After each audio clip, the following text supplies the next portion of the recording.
Boa tarde, aqui estamos para mais um Visão de Jogo, com este nosso modelo de jogo desta época, um modelo diferente em que a moderação é feita por quem tiver a posse de bola, não é? Embora nós sejamos uma equipa de passe e, portanto, não vai haver muita confusão a meio campo, muitos recuperadores.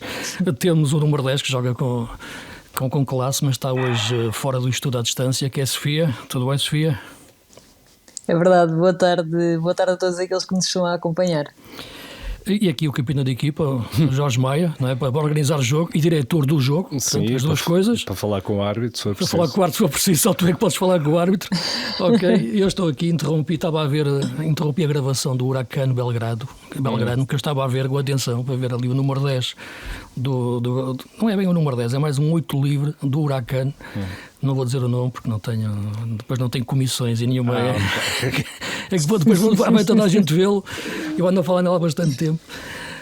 Mas é verdade, não estou a inventar. Estava mesmo a ver a gravação do Huracan Belgrano da última jornada do Campeonato Argentino. E de facto tem lá o número 8, que tem muita qualidade, o Huracan, que vai na frente do campeonato. E portanto, a equipa de Vélez também vale a pena ver. Mas nós não estamos aqui para falar de futebol argentino, nós estamos para falar do nosso campeonato. Infelizmente, não é? Infelizmente, senão eu começava já a falar das equipas de futebol argentino até ao fim, depois colombiana e as audiências subiam. Não, estamos aqui para falar do nosso campeonato de futebol português, um campeonato que vai na segunda jornada, já com tantas discussões. Primeiros 3 pontos ganhos pelo Benfica, 3 pontos difíceis. Jorge, ali ao minuto 70, estavas a ver o jogo em que estavas a pensar ao minuto 70 com 0-0. Estava a pensar que era um jogo sofrido. Aliás, disseste que foram 3 pontos conquistados, eu diria que foram 3 pontos sofridos pelo Benfica, muito sofridos. E sofridos provavelmente mais pelos adeptos até, imagino eu, do que se calhar pelos jogadores ou até pelo treinador. Aquilo que estava a pensar era provavelmente o que toda a gente estava a pensar, que é quando é que Roger Schmidt vai mexer na equipa para ativar as alas que claramente precisavam de ativação, para retirar um dos médios de contenção, porque uma equipa que precisa de ganhar precisa de pensar mais em progressão do que em contenção. Estava a pensar uma série de coisas e pensei também que aqueles 70 minutos, apesar de tudo, depois as coisas compuseram-se, como nós sabemos, com a entrada do Tiago, mas acho que houve estragos. Foram 65 minutos que fizeram estragos e na minha perspectiva, por exemplo, fizeram estragos.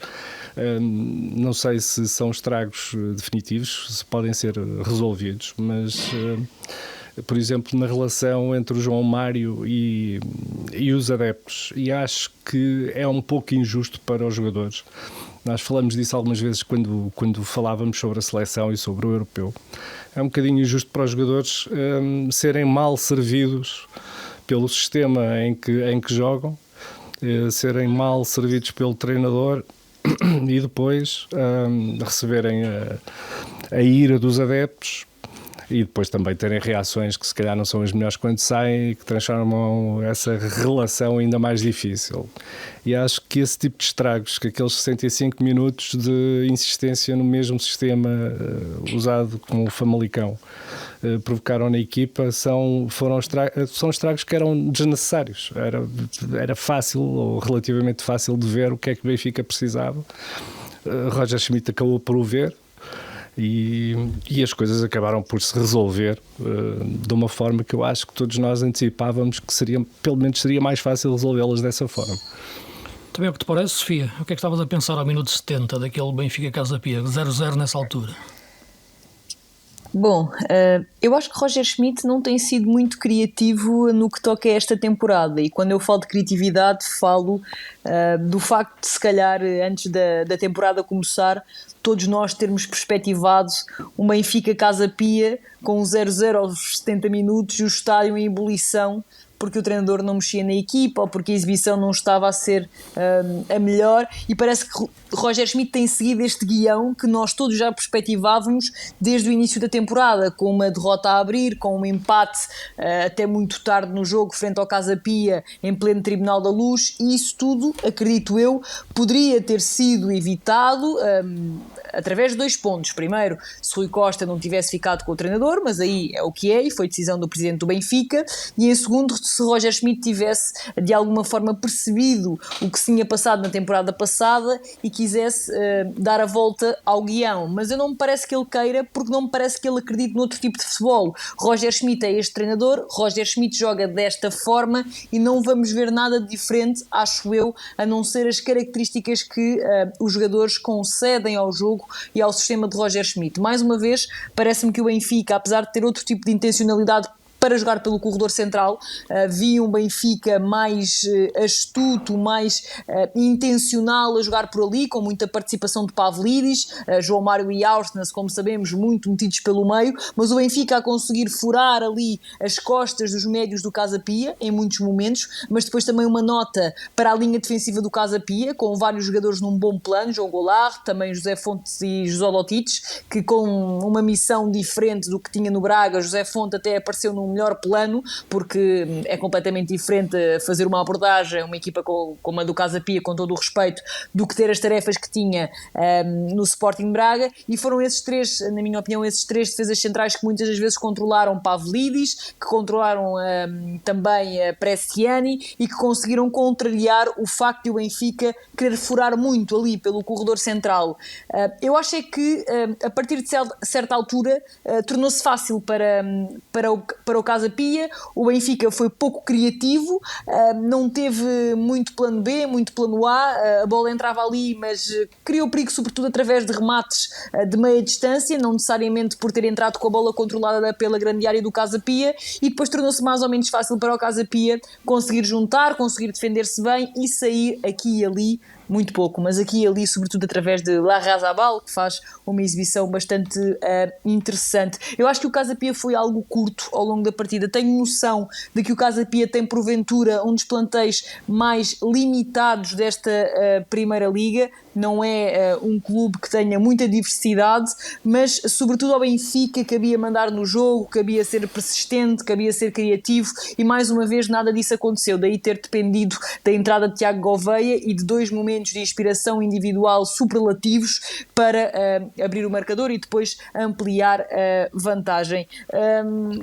Podemos estar aqui a ser repetitivos, porque tudo o que dissemos sobre o Benfica hoje, se calhar, já dissemos noutras alturas, ou tudo o que vamos dizer já dissemos noutras alturas, mas este é o Benfica atual e temos de lidar com ele, assim como os adeptos.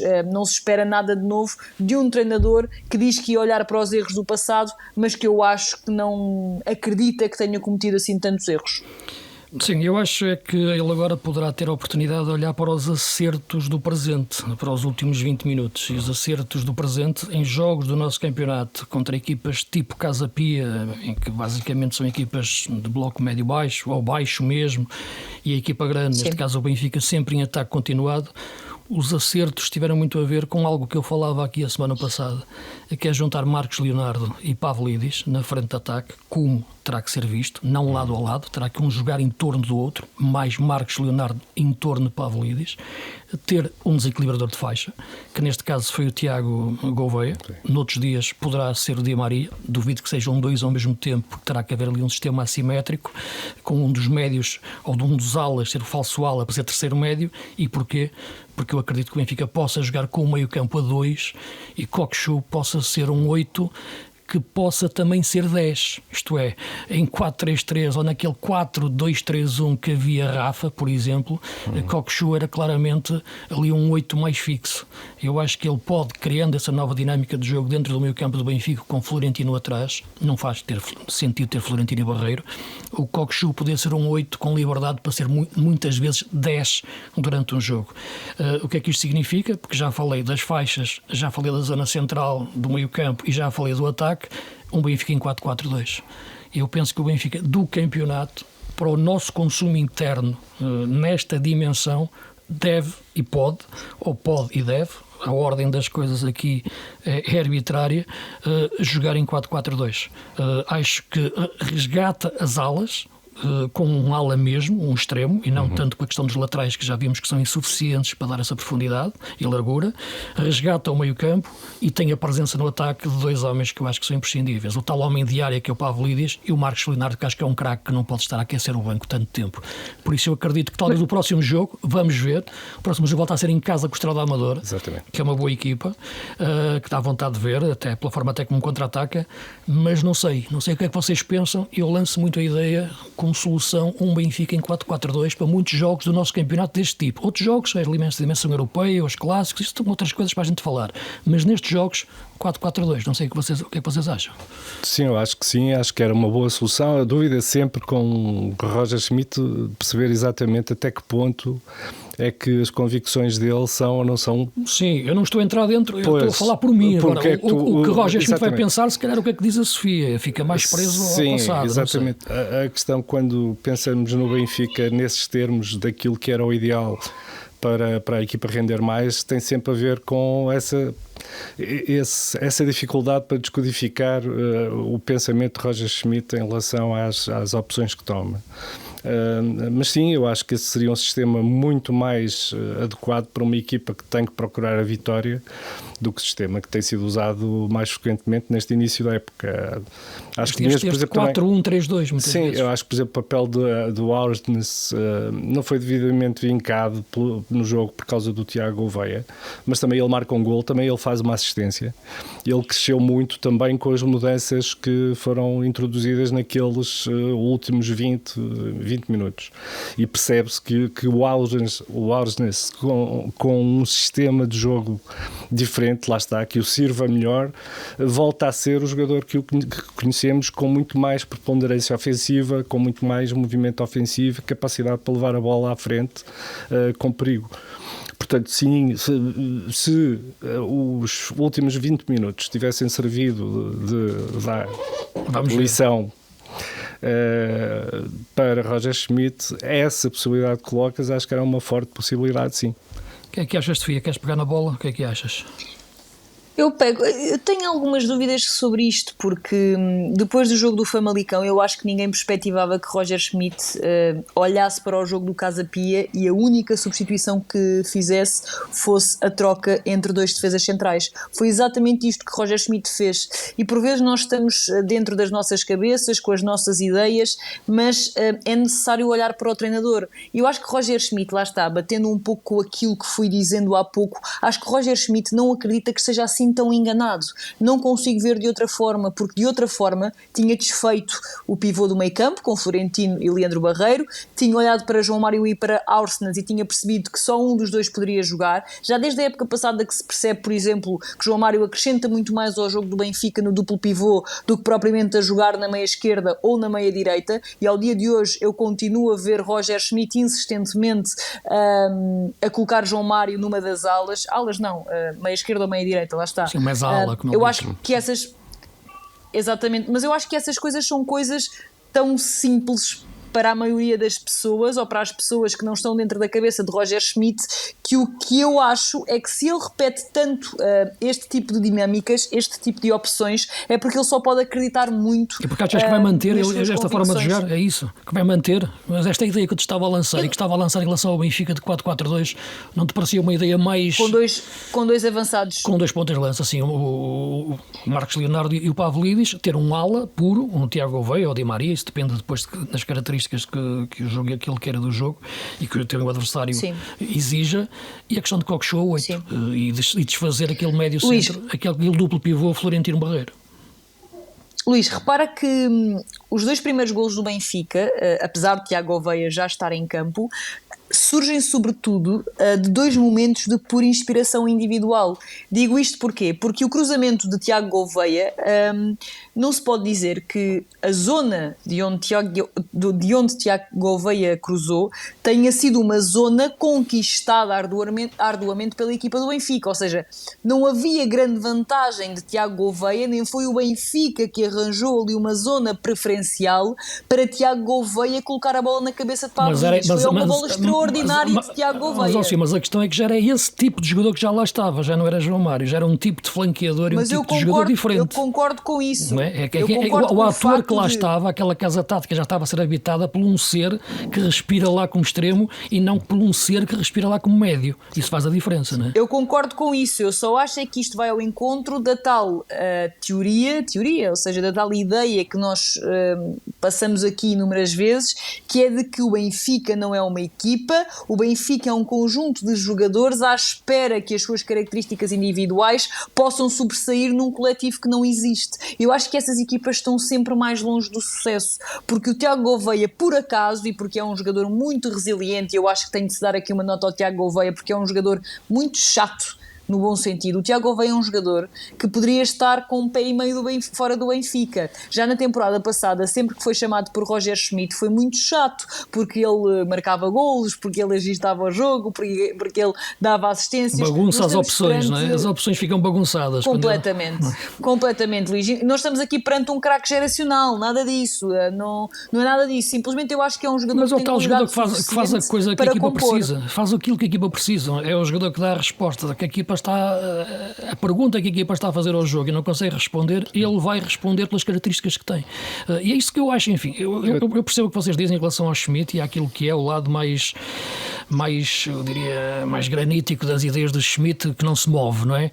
Mas eu acho que perante esta evidência, veremos o que passa que ele dá à frente ao Estrela da Amadora, porque eu acho que a condução tática do Benfica poderia ser neste 4-4-2. Agora, se o treinador não vai por aí, isso é outra questão e veremos. Mas a questão do Tiago Gouveia até levanta outras questões, nomeadamente sobre... Aliás, ele até podia jogar a lateral, mas enfim. Mas como a Sofia disse, ele chegou a ter os dois pés fora do Benfica e de repente vai ficar porque fez um bom jogo. E há aqui também uma política desportiva meio errática. Mas isso é mesmo assim? Tanto quanto sei, sim, é exatamente assim. Quer dizer, não sei se foi exatamente pelos dois jogos. Mas leva-nos mesmo a pensar, mudar a ideia de um jogador por causa de um jogo. Mas era isso que acontecia, não contava para as opções do Roger Schmidt, estava na porta de saída, tinha os dois pés na porta de saída e de repente há uma lesão de Di Maria, ele entra, resolve o jogo e afinal vai ficar. E eu acho que esse tipo de política desportiva também não ajuda. Sim, aconteceu algo parecido com o Prestiani. Sim, exatamente. Também estava dado como na porta de saída e depois um par de boas exibições durante a pré-temporada transformaram em titular. E agora está tudo cheio de dúvidas outra vez. Exatamente. Mas lá está. Isso era daquilo que eu falava dos estragos. Falta uma ideia clara, não é? Os estragos que aqueles 65 minutos em cima dos 90 anteriores provocaram em 2 ou 3 ou 4 jogadores. O Leandro Barreiro, se formos honestos, chegamos todos à conclusão que não tem espaço ao lado de Florentino para jogar. É uma excelente alternativa, pode ser uma boa alternativa ao Florentino, mas não é um complemento ideal para jogar ali.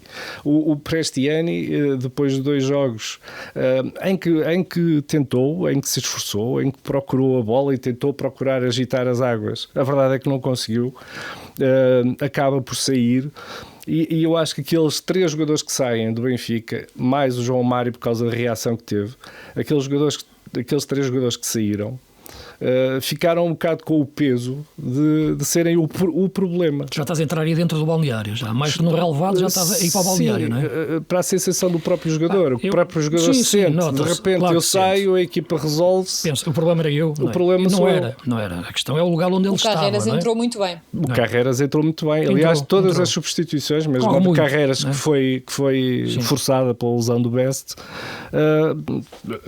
correu muito bem. Ou seja, mesmo quando não quer mexer na equipa e é obrigado a mexer na equipa, o Roger Schmidt consegue melhorar as coisas. Eu sei que vocês colocam sempre, vocês, mais tu, Jorge, em relação àquilo que já tínhamos a época passada, aquela questão de o jogador que joga bem de início e o jogador que entra melhor no decorrer dos jogos. Exato. Eu não sei se isso se aplica ao Marcos Leonardo, eu acho que não, porque ele joga bem, embora possam existir provas ou possam existir exemplos no passado que indicam mais isso.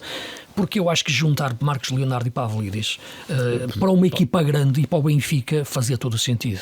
Até pela qualidade que o Marcos tem de movimentação, Luís, e pela forma como o Pablo Luís aguenta as marcações. Diz, eu acho mas em termos práticos... a tua ideia... Em termos práticos, eu acho que depende sempre muito dos caminhos que tu queres percorrer. Claro que isto não é só estes dois jogadores, eu falo num conjunto, com uma ideia de jogo a suportar isso, claro. Ou seja, eu acredito, lá está, que em determinadas alturas, ter lá o Tiago Gouveia, por exemplo, como ter lá o David Neres ou o Ángel Di Maria, poderia dar ao Benfica coisas que esses jogadores por si conseguem dar. Agora, será que é isso que o Benfica quer? Será que o Benfica aquilo que quer realmente é ter um treinador altamente dependente do nível de inspiração individual dos jogadores no dia do jogo? Porque não há um contexto que os beneficie, não há... Não sei se me deixaram de ouvir. Sim, não há uma ideia do ponto de vista... Foi ali estavas a falar, deixamos de ouvir, como o sistema do Benfica deixou de funcionar em alguns momentos, não é? Ali no momento que estavas a falar, falava que falta de... Tu estás sempre a tocar no ponto de que, quando eu te falo na ideia coletiva, tu dizes sempre que o Roger Schmidt, ok, a questão é que é sempre as individualidades que ele ganha aos jogos, é isso que estás a tocar, não é? Exatamente, é isto que eu acho, é que nós ficamos sempre com a sensação de que... Roger Schmidt vence os jogos através de um momento de inspiração individual, de algo que vem do individual dos jogadores, não de algo que a equipa criou, para que esse individual possa sobressair de uma outra forma. Sim, depois pode ser o Neres. Mas aqui concordas que ele, além de mudar as individualidades, e em geral são sempre os melhores jogadores que resolvem os jogos, não é? Isso acho que é pacífico. Além de mudar a questão das individualidades que resolveram o jogo, mudou o sistema e mudou a posição dos jogadores. E eu acho que aqui aconteceu isso. Sim. Portanto, ele pode aprender com isso, ou pelo menos ver esse exemplo como referência. Mudou a estrutura, sim. E mudou a estrutura, é essa a questão. Coletivamente acho que melhorou. Mudou, sim. Eu acho é que em termos de dinâmicas o Benfica não está rotinado neste sistema de jogo, não é? Não, isto não foi treinado. Não é não estar rotinado, eu acho é que não está treinado. O Benfica parece uma equipa que vai defesada em... Não sei se me consigo explicar bem, mas é uma questão... Um jogador que marca, esse jogador vai para a ficha de jogo no dia seguinte ou para titular. Há um jogador que falha um golo, já não presta. Há um jogador que faz um bom jogo, era para sair do Benfica, já vai ficar. Há um jogador... Isto é tudo muito na onda da fezada, é isto que eu venho sentindo, é muita questão da fezada. Mesmo a própria utilização, se nós olharmos para o que aconteceu neste jogo, nós vemos que realmente entraram jogadores, por exemplo, o Carreras. Que tipo de continuidade tem tido o Carreras? O Carreras entrou bem no jogo, acho que é um jogador que realmente pode aportar ali situações, mas nós percebemos que a intencionalidade vem do próprio jogador. O Benfica começou a meter muito mais bolas, porque o Carreras tem essas características, mas o Benfica começou, através do Carreras, a meter muito mais bolas para dentro, ou seja, uma bola interior do lateral que às vezes desequilibra muito a organização defensiva contrária, e o Carreras faz isso muito bem, sabe muito bem quando deve libertar a bola para corredor central, mas isso é algo dele, não é necessariamente uma coisa coletiva que o Benfica procure porque o treinador indica. Parece que é tudo através do individual, e é por isso que eu acho que se o Benfica partir eventualmente em um 4-4-2 no próximo jogo, eventualmente os jogadores, por estarem ali aqueles e não outros, podem oferecer outras coisas, mas coletivamente eu não sinto sinceramente absolutamente nada de diferente em termos coletivos. Não sinto. Sim, eu acho que seria por aí que o Benfica poderia reagir taticamente no campeonato, mas vamos ver. Vamos adiantar porque vai passando o tempo e temos que entrar aqui já noutro tempo de jogo. Jorge, queres lançar aqui uma questão em relação ao Porto, em relação à forma como a equipa está a jogar, entrou bem no campeonato, e há aqui uma nuance posicional interessante, não é? Sim, aliás o Porto teve, eu creio que em todos os jogos houve mudanças estruturais, mas nos últimos dois houve pelo menos uma mudança, parece estar a consolidar-se, que é a colocação do Galeno como lateral à esquerda, e eu queria saber se vocês acham que isto é sustentável para o próprio jogador e se é a melhor solução para o Porto ter o Galeno a fazer aquela posição e aquele corredor. A questão que me parece é que, quando olhando para isso, sinceramente, acho que fica mais difícil vendê-lo assim, não é? Fica menos comercial, não é? Digamos assim, um lateral do que um extremo. Mas agora... Eu acho que é mais necessidade do que opção. Eu diria que, olhando para a questão do lateral esquerdo do Porto, estando o Wendel ainda a regressar, não havendo outra opção, a questão do Galeno, e sendo um jogador que já tem essas rotinas ou esse fundamento de jogo, atenção, desde o tempo do Braga de Carvalhal, de saber defender, de saber recuar, e é um jogador que se entrega ao jogo. Faz esse, aliás, o Vítor Bruno elogiava-o muito desse ponto de vista defensivo e quase que era o homem do jogo, porque ele acabou a tirar, no início do jogo até, a tirar uma bola sobre a linha, não é? Portanto, de entrar. Portanto, esteve mais forte defensivamente muito neste jogo do que ofensivamente. Completamente. Eu acho que o Galeno extremo agora passa uma fatura tática ao Galeno lateral, defesa lateral, e portanto, e quem paga a despesa do jogo é o defesa. Eu acho que isto pode ser tudo, e vi a alegria do Vítor Bruno no fim do jogo, a satisfação com o cumprir a missão tática do Galeno, pode ser muito elogioso, conseguir transformar um extremo criativo num soldado tático, mas não me peçam para ficar contente com isso, porque por causa da questão do talento que se perde na frente do Galeno. E não é só a questão do Galeno em si, é a questão da equipa em si. Eu acho que o Galeno é um desequilibrador puro, é um jogador com uma capacidade de desdobrar no 1 para 1, de velocidade, de criar desequilíbrios, agora até de finalizar, de fazer grandes golos, e vais colocá-lo muito, muito, muito longe da baliza. Ele joga bem, jogou muito bem, se calhar até foi o melhor em campo, mas muito longe daquilo que pode ser o melhor Galeno avançado. E custa-me ver o melhor Galeno avançado desaparecer para aparecer até o melhor Galeno lateral ou até o melhor lateral em campo, mas acho que é por necessidade e não por opção. Eu acho que o próprio sistema... Eu acho... Diz, Sofia. Força, vai. Eu não pensava que ainda não tinhas, que já tinhas terminado. Vai. Não, estava a pensar noutros pontos de mudança neste Porto. Apesar do Galeno, não te parece? O que é que és tu? A questão do Galeno. Em relação ao Galeno, que eu acho, como é evidente, é uma solução o Galeno a fazer a época toda provisória. Não. Acho que o Porto tem um problema na lateral esquerda. O Wendel está no último ano de contrato e seria muito interessante, até pela situação financeira do clube, resolver essa situação antes que haja mais uma saída a zero, que é uma coisa que o atual presidente foi criticando em relação à última administração e que certamente tentará evitar. Há o Zaidu que está lesionado. O que me leva a pensar que, saindo o Wendel e o Zaidu continuando lesionado, porque é uma lesão muito grave e difícil de recuperar, o Porto terá ou deverá ou poderá ir ao mercado buscar um lateral esquerdo que possa fazer aquela posição e que não obrigue ao sacrifício do Galeno naquela posição. Parece-me que isto é claramente uma solução de improviso numa situação em que a equipa não tem uma solução clara para usar ali. Já usou Martim Fernandes, mas como também se tornou claro ao longo dos últimos jogos, joga melhor na direita. Muito melhor na direita. Sim. Aliás, eu também acho que tem um bocadinho a ver com os encaixes, porque os jogadores que o Futebol Clube Porto tem nessas posições da frente são jogadores que se sentem mais confortáveis a vir para dentro do que propriamente a dar largura.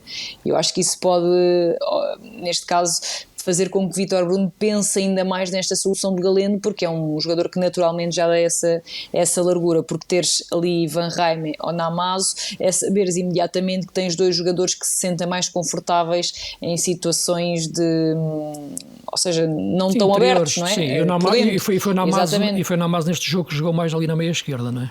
No ataque. Exatamente, sim. E podia ser o Ivan Rijmen também, mas neste caso o Vítor Bruno preferiu trocá-los e eu acho que o Galeno, e foi por isso, exatamente, e eu acho que é por isso que Vítor Bruno pensa também, não só por isso obviamente, mas estas sinergias, e ele já falou disso em algumas situações, estas sinergias que os jogadores têm de criar entre eles e estas complementariedades casam muito melhor com o Galeno e com o Dani Namazo do que se colocares ali um jogador como por exemplo o Martim Fernandes, que fica automaticamente muito limitado e que depois não consegue se calhar dar a complementariedade ao jogador da frente, porque vai ter mais tendência a vir para situações, para zonas interiores e não tanto a dar largura. Portanto, eu acho que foi uma ideia que também surgiu com o intuito de criar essa sinergia. E deixa-me só dar mais uma nota sobre o Galeno, é que o Galeno acabou por ser um jogador, na minha opinião, mais competente defensivamente neste jogo do que propriamente ofensivamente, e dobrou muitas vezes más abordagens dos defesas centrais do Futebol Futebol Clube do Porto.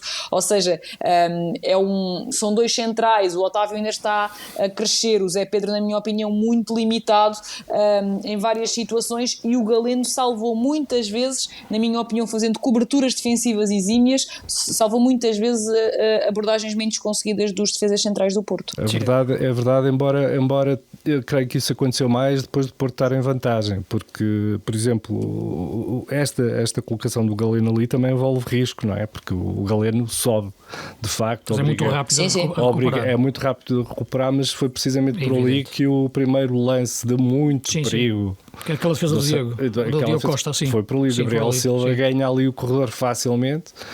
Creio que o Nico Gonzalez tenta chegar, mas já não consegue, e o Galeno não estava lá nessa altura. O Porto, nessa altura, estava à procura de marcar. As equipas sabem que podem ter por ali. Exatamente. E o Porto, nessa altura, estava à procura de marcar, e o Galeno estava mais focado, creio, em estender-se até ao ataque do que propriamente nas missões defensivas. Depois, a ganhar por 2-0, eu creio que, se pudermos falar disso, o chip dele também mudou um pouco, e ele preocupou-se mais nas tarefas defensivas, porque o resultado estava feito, era preciso segurá-lo. E creio que isso teve muita influência no comportamento defensivo, que de facto foi excelente do Galeno, a salvar um golo, a dobrar de facto os centrais em dois ou três lances, e cotando claramente, na minha opinião, como um dos melhores em campo. Sim, mas se o Galeno é o melhor a lateral, é porque o Porto está com problemas de facto na formação do 11. Claramente, não é? claramente. E vamos ver o que é que vai acontecer até 31 de agosto.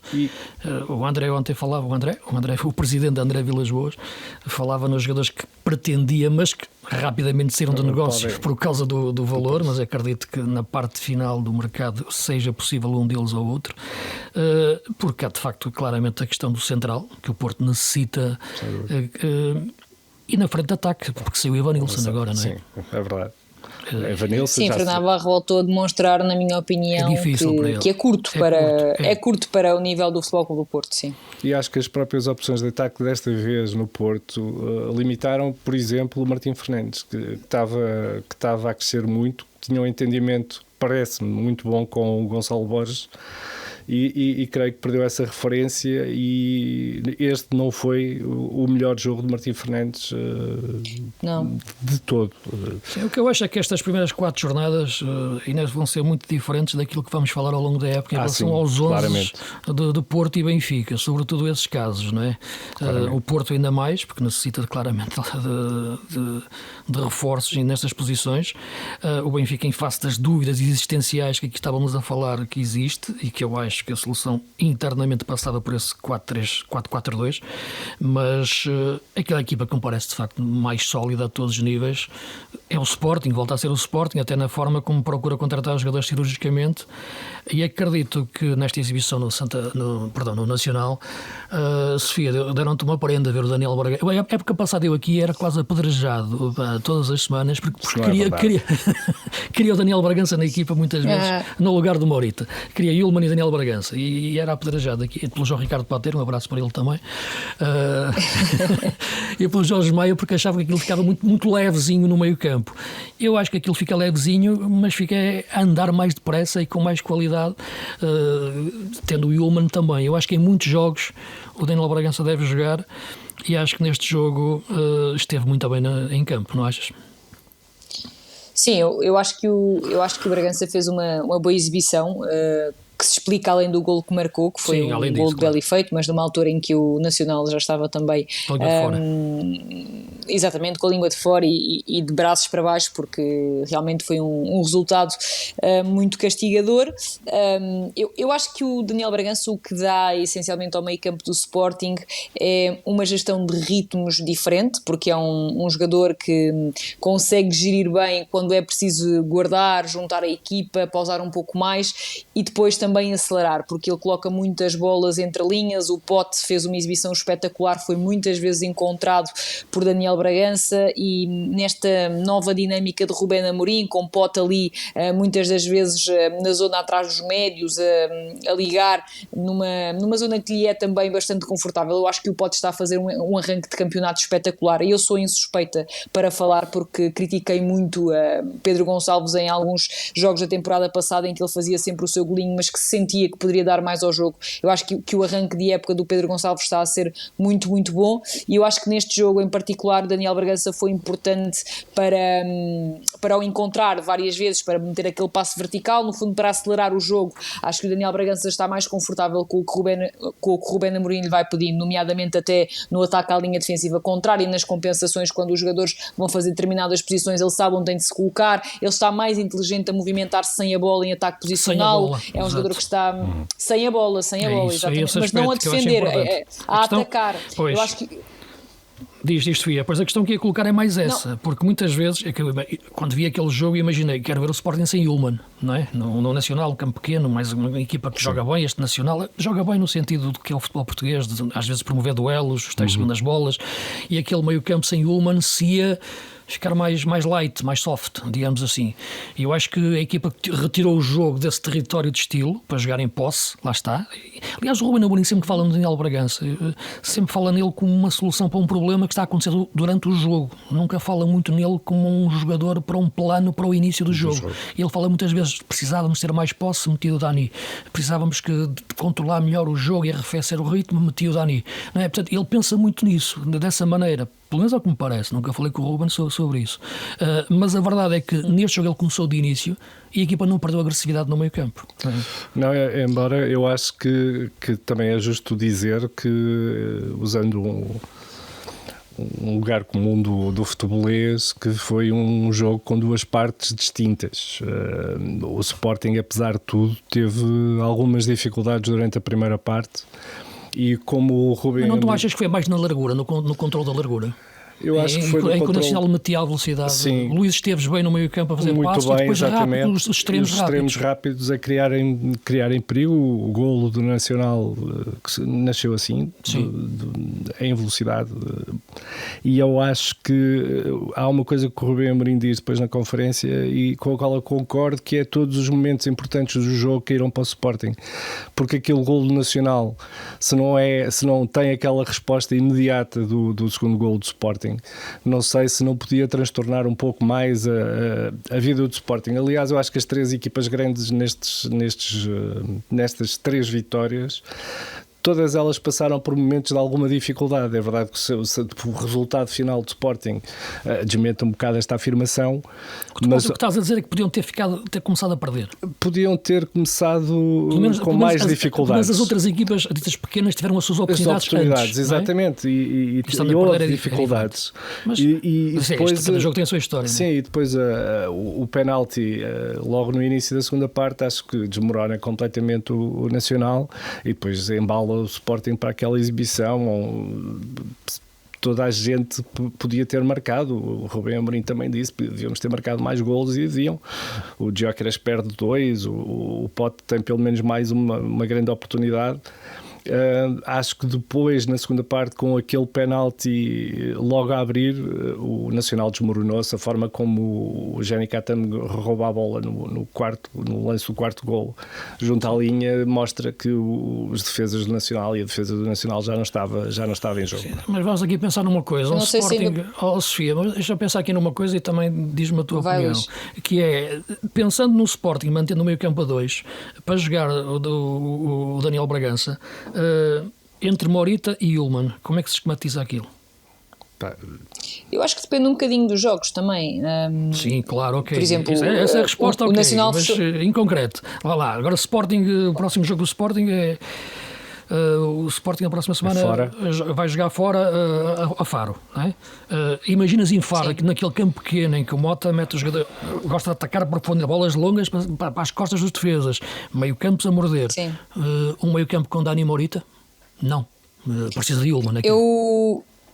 Eu acho que isto depende muito do que tu quiseres. Ou seja, eu não vejo que o Sporting fique mais fraco a defender com Daniel Bragança em campo. Mas sem Ullmann, a questão é que... Mas sem Ullmann fica. Eu acho que pode ficar com Yulman e Daniel Bragança, pode jogar com Morita e Daniel Bragança. Aqui a questão é que eu acho que fica mais próximo do sucesso com Daniel Bragança, porque o Daniel Bragança sabe o que fazer melhor com a bola. Eu acho que em termos de posse, não é? Tu só podes, neste caso, se tu tiveres mais tempo a bola, a probabilidade, e se tu tratares melhor a bola e se conseguires circular com maior qualidade, a probabilidade de o adversário te atacar também é menor. E eu acho que o Daniel Bragança, acho que perdemos aqui. Peço desculpa, agora voltou aqui a acontecer um problema técnico. Sim, estava o Daniel Bragança em posse de bola quando falaste, com a bola. Sim, eu acho que. E de repente ia perdê-la, Bragança... e de repente perde, e o que é que acontece? A equipa está bem preparada, mas sem há uma Yulman. coisa, eu acho que há uma. Sem Yulman. Pois, é que eu acho que essa é a questão. É que eu acho que o Dani sim. Não sei, eu acho que é mais. É para determinados momentos dos jogos, ou determinados jogos, como tu disseste bem, mas a questão é que o momento da perda da bola, eu bato sempre. Eu sei que a questão é com bola que ganhamos os jogos, mas é sem bola que depois os controlamos ou seguramos essas vantagens. Mas eu acho que o Benfica, por exemplo, tem demonstrado que não é por teres dois médios muito fortes nesse momento que defendes melhor, ou seja, o processo vem muito mais do coletivo do que propriamente do individual. Mas eu falo do Yulman, repara, eu falo no Yulman nisto, Sofia, não falo individualizando o Yulman, é metendo o transfer do jogo do Yulman no coletivo, atenção, hein? Sim, atenção, eu acho que o Yulman é um jogador que aporta muita qualidade nesse momento. Eu acho que o Dani é um bocadinho subvalorizado nesse momento. Não acho que o Dani seja um bocadinho como se olhava para o Vitinha, ou seja, parece que o Vitinha só aprendeu a defender com Sérgio Conceição, quando eu acho que na formação o Vitinha já era, mesmo na seleção, o Vitinha já era um jogador muito abnegado nesse momento, já era muito combativo nesse momento. Eu acho que o Daniel Bragança tem ganhado esse lado, aí sim acho que estamos perante um jogador que estava muito habituado a jogar de frente para o jogo, a 6, ele sempre foi 6, não é, durante a sua formação, portanto um pouco preocupado, mas acho que com o Ruben Amorim tem conseguido ir mais ao encontro do que o treinador lhe pede. Mas só para dar uma última nota sobre isto, eu acho que, por exemplo, em jogos em que o Sporting se calhar sofre mais essas transições, uma equipa como o Farense é uma equipa que gosta de estar sempre a esticar o jogo, ter um jogador como o Daniel Bragança que junta mais a equipa, ou seja, permite que os ataques de equipa sejam mais demorados e não necessariamente ataques rápidos, pode ajudar, por outro lado, a levar menos transições. Sim, portanto, depois há sempre várias formas de olhar para a questão da defesa e da gestão da posse. Sim, claro que sim, porque em posse, quando vejo o Dani a juntar-se com o Trincão e com o Pote, naturalmente que aquilo é uma teia de aranha quase. Jorge, estamos quase no fim, não sei se queres acrescentar alguma coisa aqui em relação a isto.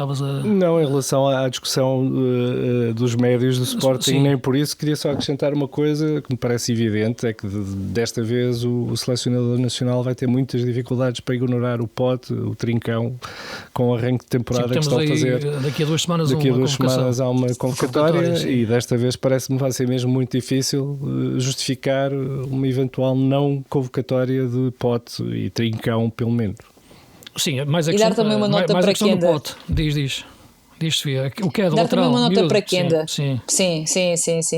Acho que o que sobressai mais no Kenda é o facto de ele, pronto, todos sabemos que é um jogador muito jovem, todos sabemos que ainda tem uma grande evolução, sem querer estar aqui a exagerar, porque ele é mesmo muito jovem e ainda tem muito para crescer, mas eu acho que o que sobressai no Kenda é o facto de ele ter uma inteligência tática e técnica acima da média, porque ele tem muitos recursos, mas sabe muito, muito bem adaptar os recursos ao momento do jogo, e eu acho que é isso que faz os grandes jogadores. Ok, vamos terminar. Sim, é verdade, apenas tem um dano colateral, que é pôr o Catamo na esquerda, não é? E aí retira-lhe muito daquilo. É pena. É o dano colateral tático do emergir do Kenda, é o Catamo ir para a lateral.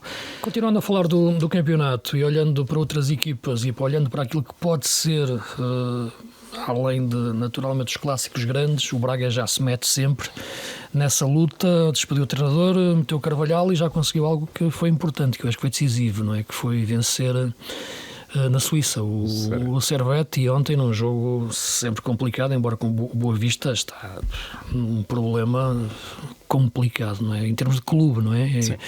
Ontem o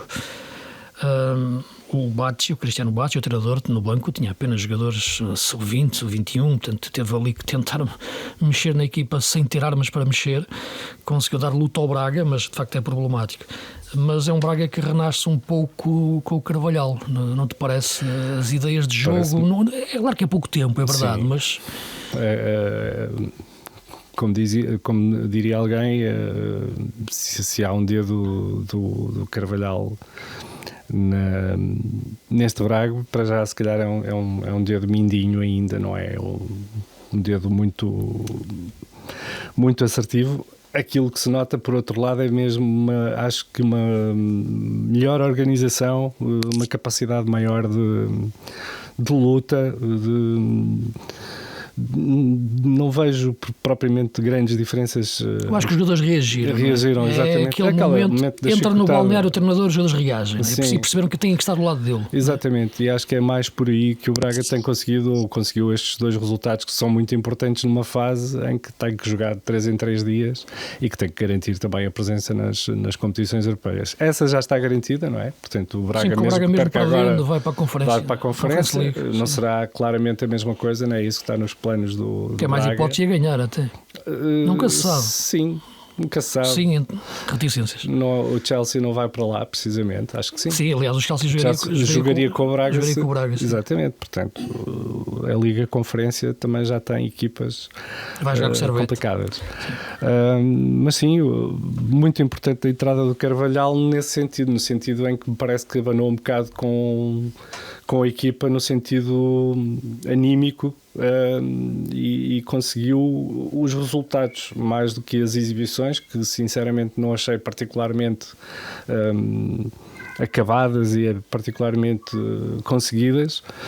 Conseguiu os resultados, e os resultados nesta altura são muito importantes, e foram muito importantes até pela chicotada. Por exemplo, se ela não resulta, era muito complicado. Há uma coisa que ontem estive a comentar o jogo, o Boa Vista Braga, algo que eu acho que o Braga este ano está melhor, que era um grande problema na época passada, que é os centrais. Portanto, e confirmei isso com aquela questão que te falava também, que eu vos falava, que é a questão do Bright Harenby, poder jogar sobre central pela esquerda, não é? Porque ele estava já com central pela direita, com o Niakate. Ontem o Niakate não jogou, não podia jogar, jogou o Robson Bambu, que é um bom central, um central agressivo, pela direita, e acho que o Braga teve 2 centrais até para controlar a profundidade. O Boa Vista esticava no Bozenic e não tinha grandes hipóteses. Acho que tem de melhorar nos laterais, claramente. O Marinho não é o lateral esquerdo que o Carvalhal precisa e quer para a forma de jogar da equipa. Na direita, o Vítor Gomes sim, mas terá que ter outra opção. No meio campo, acho que o André Horta, ficando no Braga, acho que dá o médio diferenciador até de circulação de bola que o Braga precisa. Com o Vítor Carvalho a 6, entrou bem. Sim. Há aqui a lesão do Moutinho agora. O Salazar está num grande momento de forma. E deixa-me referir que a questão dos avançados, conceito as minhas dúvidas em relação aos dois, tenho-os visto a crescer. Acho que eles são jogadores que precisam de um treinador, quer o Fernandes, quer o como é que se pronuncia? O Ozzy, não é? Ozani. Precisam de treinador, não é? Porque a dimensão de uma segunda liga, segunda B, o Fernandes veio da segunda B espanhol, mas ontem vi bons movimentos dele, é interessante. Nenhum deles é o Banza, é verdade, mas também se percebeu que o Carvalhal e a estrutura do Braga tinha que resolver um problema no balneário. Perde um grande ponta de lança, mas terá que fazer um bom negócio agora com o Banza, e é uma equipa que terá que ganhar um pouco mais, na minha opinião, de criatividade no meio campo, não é? Isso acho que vai passar sempre ali pelo Ricardo Horta na zona central. Sofia, não sei se viste alguma coisa do Braga quanto ao Servette. O que é que te achas neste momento? Sim, contra o Servette acompanhei. O que eu acho é que Carvalhal, neste caso, tem uma tarefa difícil, uma missão difícil pela frente. Estamos a falar de um treinador que entra após a primeira jornada e que não tem qualquer tipo de trabalho na pré-época, que vem tentar resgatar algo que eu não percebi muito bem, que eu acho que poderia ter sido esclarecido por parte de António Salvador, porque a ideia que fica é que para se despedir um treinador à primeira jornada é porque as certezas já não estavam lá quando o campeonato começou. E eu acho que isso fragiliza mais António Salvador do que propriamente Daniel Sousa, que é um treinador que me parece merecia mais algum crédito por parte de António Salvador, tendo em conta os trabalhos que fez no Gil Vicente e também no Aroca. De resto, acho que Carlos Carvalhal tem conhecimento da casa, também conhece muito bem o homem, neste caso António Salvador. Em termos de trabalho, parte atrás, porque é muito diferente começar uma época para pedires os teus jogadores, entre aspas, para trabalhares as tuas ideias, ou entrar desta forma derrompante urgente, não é? Ainda tem estas 2 semanas para conseguir isso e que o Presidente acha que vai conseguir, não é? Em termos de dinâmicas, eu ainda desconfio, discordando aqui um bocadinho de vocês, mas eu ainda desconfio um bocadinho do valor dos centrais do Sporting de Braga.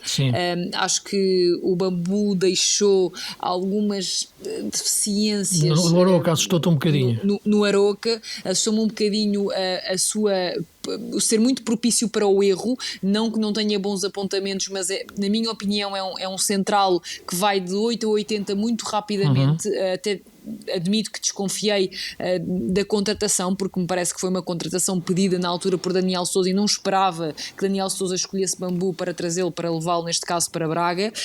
E depois há uma outra nota que eu acho que também é importante, que é o facto de o Braga jogar, ou andar a jogar muitas vezes, com Roger de um lado. Não aconteceu agora com Carvalhal, mas já aconteceu anteriormente, com Roger de um lado e Bruma do outro. São 2 jogadores muito vertiginosos, são 2 jogadores que desequilibram com facilidade, mas são 2 jogadores que ao mesmo tempo têm ainda uma lacuna no seu jogar, no seu perfil, que é a tomada de decisão, e em alguns momentos eu sinto que o Braga chega com facilidade à frente, mas depois precisa de alguém, ou precisaria de alguém para castigar mais o adversário, e geralmente esse jogador é Ricardo Horta, porque quando a bola não chega aos seus pés, tanto Roger como Bruma são jogadores que em 10 desequilíbrios se calhar conseguem definir bem 2 vezes. Não é necessariamente mau, obviamente, mas eu acho que às vezes é preciso ali alguém. Eu percebo o que tu queres dizer. No fundo, as vantagens que se criam. No fundo, Sofia, eles quando pegam na bola e arrancam, eles pensam sempre em acabar a jogada com o remate. Não é? Enquanto que quer o Horta, quer o Salazar pensam muitas vezes em acabar a jogada com o passe, não é? E isso faz toda a diferença ali no momento para dar o golo, não é? E acho que falta muitas vezes isso, concordo contigo, em relação ao Bruma e o Roger. Eu acho que o Roger é mais jogador que o Bruma do ponto de vista tático, é um miúdo com uma inteligência de jogo que já nasceu com isso. Aliás, o Carvalhal contava mesmo que ele ia ver os vídeos por acaso antes do primeiro treino que fez, foi ver o Galeno nos últimos jogos, com 16 anos fazer isso é invulgar, não é? E de facto está melhor ainda, mas de facto o melhor Braga é aquele, de facto, além da questão do Moutinho naturalmente, mas o Moutinho será até dá que ser gerido de outra forma, mas a questão Horta e Salazar é onde o Braga encontra os fundamentos de jogo, não é? E para depois servir, para o golo aparecer tem que olhar a origem do golo, onde nasce o golo, é no Horta e no Salazar. Depois têm que aparecer estes homens para finalizar. De facto, o André Horta também pode acrescentar esse momento, porque é um jogador que tem essa capacidade de definição também, ao contrário dos laterais, como falavam. Acho que o André Horta também pode acrescentar isso, mas poderá implicar mudanças na forma de jogar o Braga, ou pelo menos ele vai manter este 4-3-3, 4-2-3-1, isso não acredito. Ou então ser uma arma para lançar a meio dos jogos, o que acontecia muitas vezes já quando Carvalhal passou pelo Braga no primeiro ano, neste último tempo, sim. O Adriano Marino eu até o olho mais como um jogador que consegue meter passes exatamente de trás para a frente, ou seja, consegue dar início, dar uma saída limpa ao Sporting Braga, do que propriamente um lateral desequilibrador. Eu acho que ele é um jogador que baixo consegue encontrar os caminhos certos para o primeiro passe, do que propriamente um lateral com imensa acutilância ofensiva. Sim, aliás, ele ontem jogou com defesa esquerdo e sempre na defesa A3, não é? Portanto, defesa A3, porque o Braga teve quase sempre só com defesa A3, começa com defesa A4 naturalmente na estrutura, mas teve sempre com o Marine, Bright e o Bambu, e o Marine começava a construir a 3 pela esquerda, mas nunca deu projeção ofensiva. Quem dava a projeção ofensiva era para a direita o João Mendes, que é um avançado que corre muito, um lateral que corre muito, mas basicamente é só físico, não tem depois inteligência para acabar as jogadas, na minha opinião, mas com o Marine metido mesmo como terceiro defesa. Eu estou a gostar deste Vitória neste arranque da época. A equipa está bem, não sei se vai manter a mesma equipa até ao fim do mercado, porque o clube também precisa de fazer negócios, mas eu estou a gostar deste Vitória. Essa é a grande questão para mim. Mas eu estou a gostar do Rui Borges, acho que pegou muito bem naquilo, desmontou aquela questão dos 3 centrais, a equipa está a jogar muito bem, está muito equilibrada. Até a capacidade que tem tido de gerir, apesar de tudo, o plantel, fazendo rodar alguns jogadores, porque esta carga de jogos é muito, muito pesada para o Vitória. Vai jogar na quarta-feira. Vai jogar, ele rodou ali. Há ali um médico que eu gosto muito dele, sabes? Ele costuma estar quase sempre no banco, que é o Manu. Eu acho que ele joga muito bem. Eu tive a oportunidade também de comentar o último jogo deles na Liga Europa. Embora já estava 3-0 com o Zurique. O Wendel não jogou. O Wendel não jogou, ele poupou o Wendel, jogou o Manu, mas o Manu jogou muito bem. E mesmo que se o Wendel sair, não é a mesma coisa, porque o Wendel é um craque, mas o Vitória vai ter que viver ali com o Manu e acho que vai viver bem. Eu estou a gostar da equipa, vejo o Nelson Oliveira mais comprometido até com o jogo, ponta de lança, mais agressivo. A solidez defensiva de uma equipa que ainda não sofreu golos, portanto isso é um dado importante também. Sim, é verdade, embora podia ter sofrido, né? Bolas opostas, o Braga ontem também podia ter sofrido, mesmo no fim. Mas o Vitória, é verdade, o processo defensivo em si está melhor. E estou a gostar da equipa e acho que tem muito a ver nesta questão com o treinador. Eu acho que o Rui Borges é um treinador que está-se a afirmar, partindo desde baixo, subindo os degraus, chegando agora ao Vitória. Isto é uma equipa de treinador. O que é que te parece, Sofia, esta vitória? Não esquecer que foi Rui Borges que valorizou jogadores como o Ofori, Gonçalo Franco, Alanzinho, ou seja, é um treinador que, independentemente de estar num patamar competitivo bem diferente em termos de abordagem aos jogos, com todo o respeito pelo Moreirense, mas sabemos que estar no Vitória é diferente do que estar no Moreirense no que diz respeito à abordagem estratégica ao jogo. Mesmo assim, ele conseguiu valorizar os jogadores pelas suas capacidades técnicas e jogadores que em princípio até poderiam estar num contexto diferente. O Alanzinho poderia estar num contexto diferente, o Gonçalo Franco também, o próprio Ofori, e para mim era essa a grande dúvida, era se Rui Borges conseguia fazer o transfer para uma equipa que tem de estar muito mais vezes com a bola do que propriamente o Moreirense, e mesmo assim o Moreirense já queria estar muitas vezes com a bola, só que depois a abordagem dos adversários também não sabia que muda, não podia, não é? Uma coisa é defrontar o Moreirense, roubavam-lhe a ideia, não é? Claramente, outra coisa é defrontar o Vitória e os adversários sabem isso e sentem isso e a predisposição é logo diferente. Portanto, a nota da valorização do corredor central para mim em relação ao Rui Borges foi logo algo que despertou a minha atenção, porque não são muitos treinadores com essa audácia, não é, de juntar 3 jogadores com estas características no meio campo de uma equipa como o Moreirense, e volto a dizer com todo o respeito pelo Moreirense. E agora a fazer isto no Vitória, com o Andel, o Tiago Silva. Exatamente. E o Nuno Santos, não é? O Nuno Santos para mim é um jogador muito subvalorizado no nosso campeonato. Acho que é um jogador com umas características especiais, um jogador de formação do Benfica, que tem uma qualidade técnica espetacular, que tem um momento de decisão, a forma como ele faz o último passo, a forma como ela às vezes faz o passo antes do último passo, desbloqueia através da sua qualidade. Mas tu vês o Nuno como? Vês o Nuno em que posição? Vês o Nuno mais como médio ofensivo, mais como 8-10 ou atrás? Qual é a tua... Eu gosto de vê-lo, neste caso, na meia direita. Acho que ele pode fazer essa triângulo do meio campo, gosto mais de vê-lo. Sim. Eu gosto mais de vê-lo pelo corredor central. Portanto, nesse sentido, o Nuno Santos foi muitas vezes utilizado a partir de um dos corredores laterais, mas eu gosto mais de vê-lo no corredor central. Mas ele ia para dentro, era um falso ala. Estás a falar do sistema A3 do Vitória. Precisamente. Antes, não é? Sim, mas ele era para se juntar adentro, não é? Porque jogava com o meio campo a 2, ele era o terceiro central que ia buscar, o terceiro médio que vinha desde a ala, não é?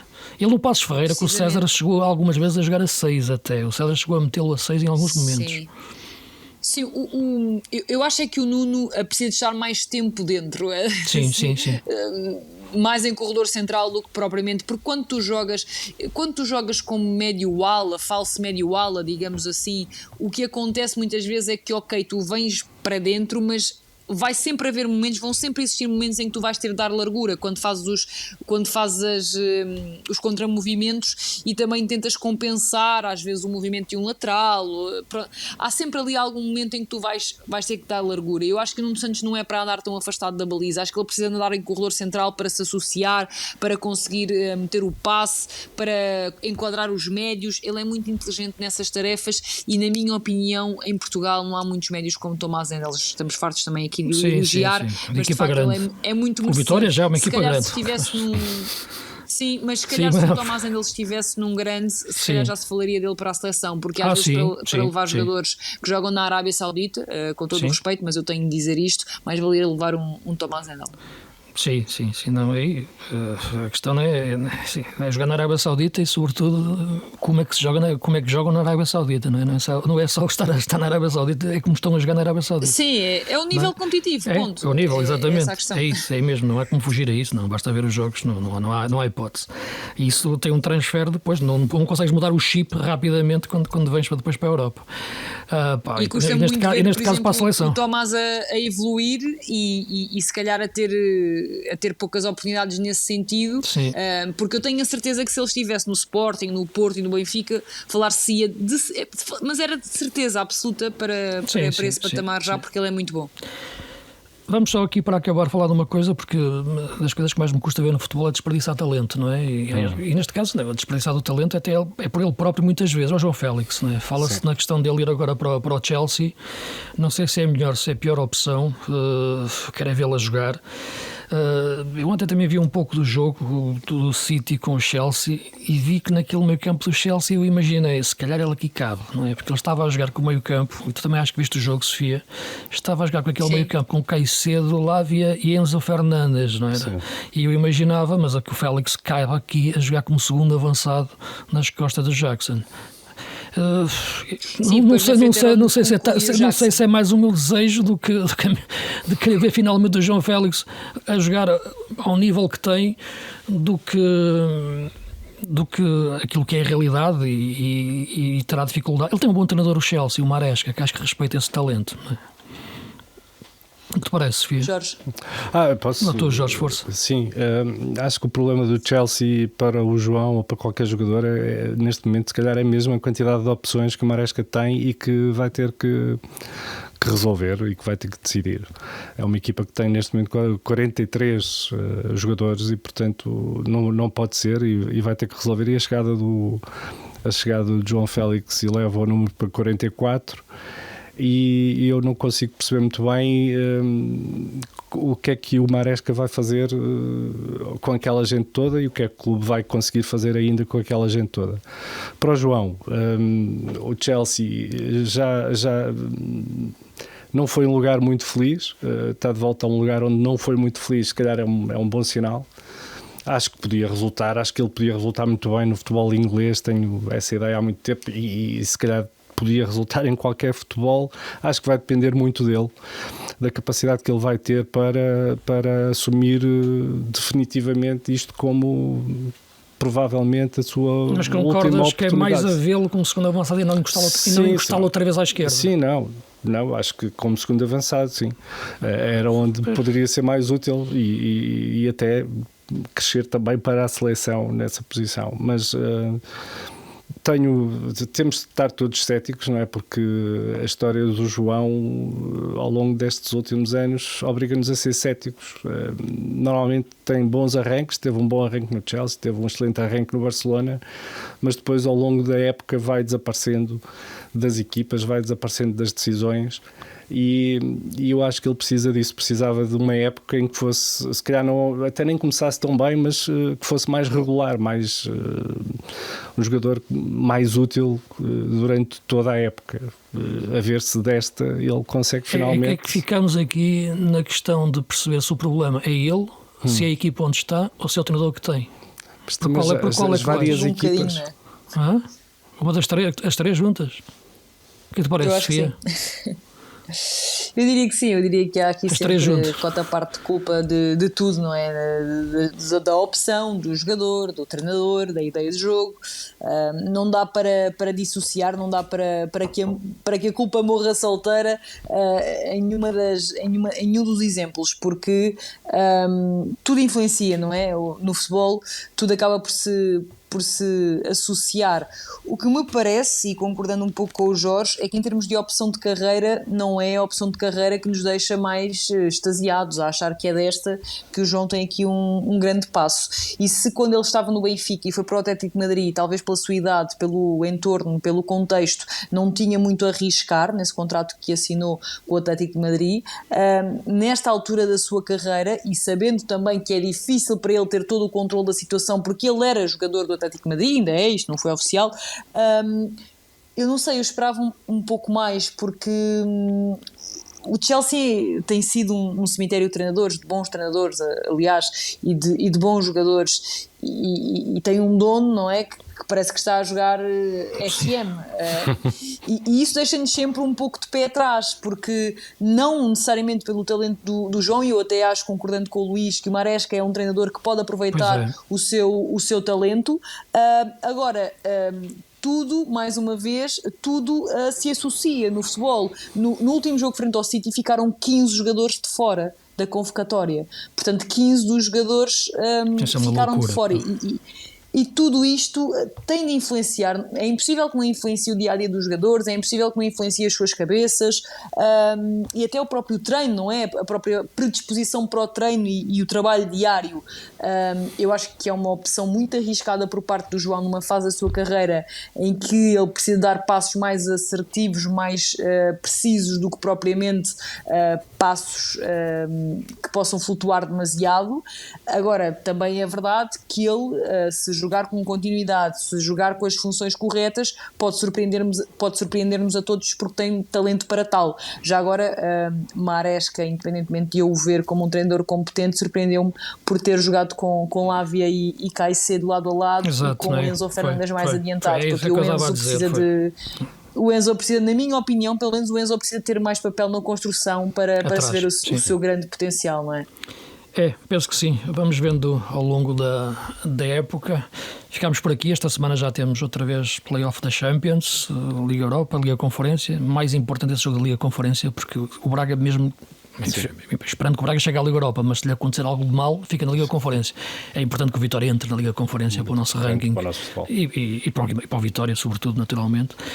E temos também mais... E temos o futebol argentino para ver também durante a semana. Verdade. Não é? Portanto, procurem jogos do Huracán e do Velez. E a próxima jornada antecipa um clássico, portanto é uma jornada importante. Sim, e depois vai parar para seleções e vamos ver se o Pote é convocado. Né? Mas para a semana sim, temos também... esse jogo, o Forense Sporting, o Moreira em Braga, o Moreirense em Braga, que acho que também é um jogo que apetece ver. Sim, bom início de época do César. Sim, está a aproveitar também aquilo que tinha ficado e a acrescentar a ideia dele aos poucos. O Rio Ave, que é uma equipa também que está em reformulação, né? E, portanto, vai jogar ao Dragão. E esse Benfica Estrela da Amadora, mas temos vários jogos para seguir e depois para comentarmos aqui em relação ao nosso campeonato e também em relação ao... E ver-se também já se há novas contratações, não é? É isso. Muito provavelmente. Tinha muita vontade de ver o Vitor Roque no campeonato português, porque era um craque mesmo, acredito. Aliás, eu não percebi nunca porque é que ele não deu certo no Barça. O Deco criou tanto mesmo e fez tanto... Tanta força para levar. Para o levar... E não ele também, João Félix. O João Félix foi a mesma coisa, não é? Sim, é lesão, mas não sei. A gente muitas vezes vê os jogadores a jogar e não sabe muito bem o que é que está por trás daquilo, não é? E acabaram por sair os dois.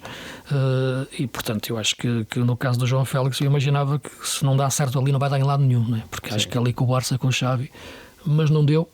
Vamos ver agora. Portanto, um grande abraço a todos, cá estamos para a semana, jogo a jogo, vamos seguindo o campeonato. Um grande abraço a todos e assinem a Igreja Maradoniana, todos sempre. Um abraço. Abraço.